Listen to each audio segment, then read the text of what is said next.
तो कैसे आप सब, इस वीडियो में हम लोग जानेंगे आप बाहु के नियम के बारे में कि आप बाहु का नियम क्या होता है। देखिए रसायन विज्ञान में जब हम इलेक्ट्रॉनिक विन्यास निकालते हैं किसी भी परमाणु का, तो आप बाहु का नियम बहुत ही ज़्यादा उपयोगी होता है।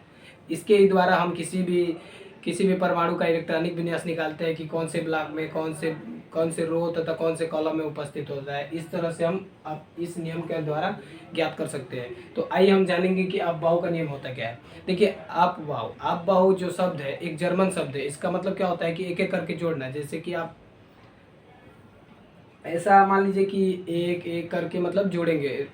इसका ये नियम यह बताता है, मतलब आप बाहु के नियमानुसार कि किसी भी कक्षक में इलेक्ट्रॉन, किसी भी कक्षा तथा उप कक्षा में इलेक्ट्रॉनों का प्रवेश ऊर्जा स्तरों के बढ़ते हुए क्रम में होता है। कहने का मतलब कि आप जब बचपन में थे तो 1 2 3 4 ऐसे करके पढ़ते हुए, ना ही कि आप 12वीं के बाद इंटरमीडिएट किए। ठीक है, ऐसा क्यों? क्योंकि जब 1 2 3 4 मतलब कि ऊर्जा के स्तर के बढ़ते हुए क्रम में आप इसका इलेक्ट्रॉनिक विन्यास निकालते हैं। ठीक है, पर अब बाहु का नियम क्या होता है? अब बाहु के नियम के अनुसार किसी भी कक्षा, अब कक्षा क्या होता है कि देखिए जो परमाणु हमारा होता है एटम के बाहर, जैसे कि हम लोग जानते हैं कि परमाणु के नाभिक में प्रोटॉन तथा न्यूट्रॉन होते हैं।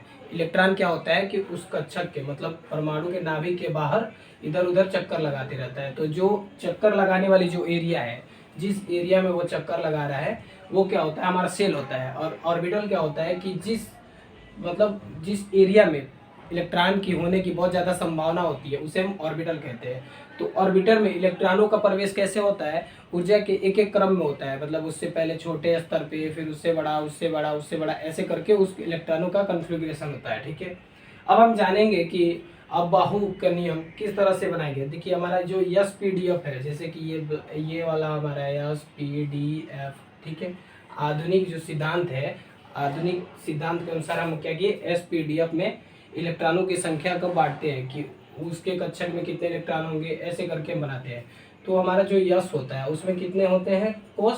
उसमें 1 कोष होते हैं। पी में 3 कोष होते हैं। डी में 5 कोष होते हैं और एफ में 7 कोष होते हैं। ठीक है, इतना तो आपको पता ही होगा, ये तो बहुत सारी बेसिक है। अब हम इसको लिखेंगे कैसे? जो हमारी एस पी डी एफ है, अब बाहु के नियमानुसार हम इस तरह से लिखेंगे कि 1 यस 2 यस, यस पहले लिख देंगे आप 6, फिर 1 2 3 करके, फिर दूसरे कॉलम से 2p 2 3p ऐसा करके, फिर तीसरे कॉलम से 3d 4d ऐसा करके कर सकते हैं। इस तरह से आप ऐसे ऐसे क्रॉस करेंगे, बहुत सारी झंझटें आने वाली है। इस तरह से बहुत सारी समझ में नहीं आती है ना।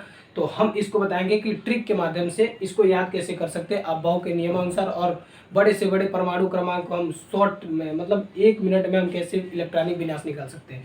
तो आइए वीडियो पर बने रहिए। ठीक है, देखिए ये जो हमारा है, हम इसको एक ट्रिक बताएंगे, वो ट्रिक याद करिएगा, निश्चित ही आपको अब बाहु का नियम बिल्कुल आसान में समझ में आ जाएगा, जिंदगी में कभी ना भूलिएगा ये वाला। ठीक है, क्या है कि आपको जो बताएंगे वो ध्यान से सुनना होगा। क्या है कि अब बाहु का नियमानुसार ये जो ट्रिक है उसको ऐसे हम लिख सकते हैं कि स्कूल स्कूल, क्या? स्कूल स्कूल, फिर पब्लिक स्कूल पब्लिक।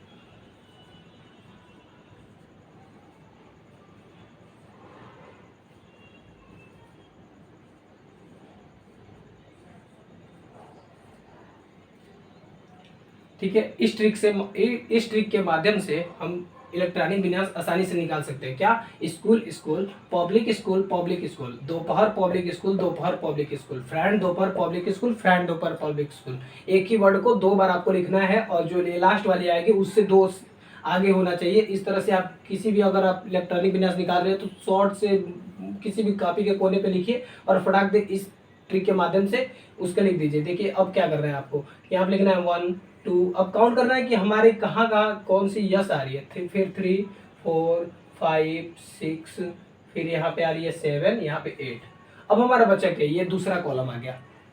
क्या आ गया? हमारी दूसरी रो आ गई, सॉरी दूसरी रो आ गई। अब इसमें हम लिखेंगे दूसरी रो 2 3, फिर 4, यहाँ पे 5, यहाँ पे 6, यहाँ पे 7। ये क्या है? पी वाला लिख रहे हैं ना, तो यहाँ पे 7। अब यहाँ पे क्या होगा? तीसरी रो आ गई। तीसरी रो में क्या लिखेंगे? 3, फिर यहाँ पे 4, फिर यहाँ पे 5, फिर यहाँ पे 6। अब ये हमारा हो गया चौथा, तो 4 और यहाँ पे 5, और बाकी सारी देखिए अब इतना से ही हम पूरे इलेक्ट्रॉनिक विन्यास निकाल सकते हैं। तो अब करना क्या है कि यस में कितने इलेक्ट्रॉन होते हैं, पी में कितने इलेक्ट्रॉन होते हैं, डी में कितने इलेक्ट्रॉन होते हैं, बस उसको लिख लेना है और उसके बाद से हम किसी भी इलेक्ट्रॉनिक विन्यास निकाल सकते हैं। क्या यस में 2 इलेक्ट्रॉन, 2 2 2, हर जगह 2 लिख लेंगे जहां भी यस होंगे, यस 2 यस 2। फिर पी में कितने इलेक्ट्रॉन होते हैं, 6 6 6 6, और डी में 10 10 10 10 10। अब अभी आपको बताए थे कि जो कोष होंगे, कोष में यस में कितने कोष होते हैं, एक कोष होते हैं। तो एक कोष में इलेक्ट्रॉन कैसे भरेंगे, एक इधर से और एक इधर से, अर्ध पूरी भरे भरे होते हैं, ठीक है। और फिर यफ में कितने होते हैं, 14।